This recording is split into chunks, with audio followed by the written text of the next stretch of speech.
To the world, I was Marilyn Monroe. But before the lights, the cameras, and the fame, I was Norma Jeane, a little girl with tangled hair, wide eyes, and a dream of being loved. My story isn't just about glamour. It's about survival, loneliness, and a hunger for something deeper than applause. I was born Norma Jeane Mortensen in Los Angeles, 1926. My father, I never knew him. My mother, she struggled with her own battles, and before I could understand the world, I was placed into foster homes. I longed for stability, for a family that never came. At times, I was left feeling unwanted, like an extra in someone else's story. But I found comfort in dreams. Movies were my escape. I'd sit in dark theaters and watch the stars on the screen, whispering to myself, one day that could be me. I didn't want the world to just see me. I wanted the world to hear me. At 16, to escape yet another foster home, I married. But what I truly married was the idea of freedom. Soon after, I was discovered by a photographer. The camera loved me, and for the first time, I felt seen. But Norma Jeane wasn't the name they wanted. They wanted glamour, sparkle, fantasy. So I became Marilyn Monroe, a name that could light up marquees and make men dream. And yes, I loved the spotlight, but fame is a double-edged sword.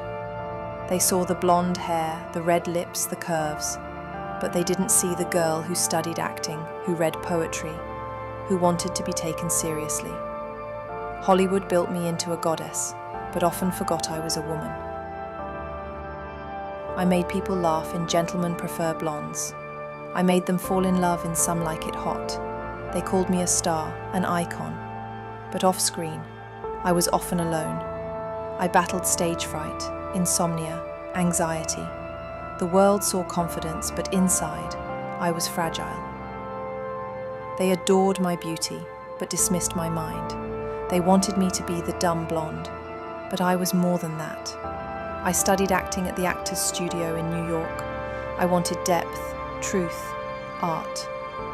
I wanted to prove that I was not just a face, but a soul. Love, I searched for it everywhere, in marriages, in friendships, in fleeting romances. I married Joe DiMaggio, the baseball legend. He adored me, but my fame was too big a shadow. Then Arthur Miller, the playwright. I thought I'd found someone who understood me, but even that love was fragile. I was always searching, and rarely finding. People think fame is a cure. It isn't. Fame can be the loneliest place on earth. Everyone wants a piece of you, but few want your truth. I leaned on pills to sleep, to wake to face another day.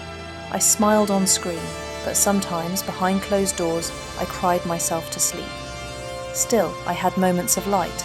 I sang Happy Birthday, Mr. President, and the world whispered. I walked into rooms, and all eyes followed. I knew the power of my presence, but what I wanted most was peace. A love that stayed. A life that was mine, not the world's fantasy. My story ended too soon. I was only 36 when the lights went out. Some say tragedy, some say mystery. But I want you to remember me not just as the blonde bombshell, not just as Marilyn Monroe, but as Norma Jeane, a girl who dreamed, who fought, who loved, who fell and who rose again. If I leave you with anything, it's this. Beauty fades, fame is fleeting, but the courage to be yourself, even when the world wants you to be someone else, that is eternal. That is the real me. The past speaks. Are you listening? Vantiks. Talk to history.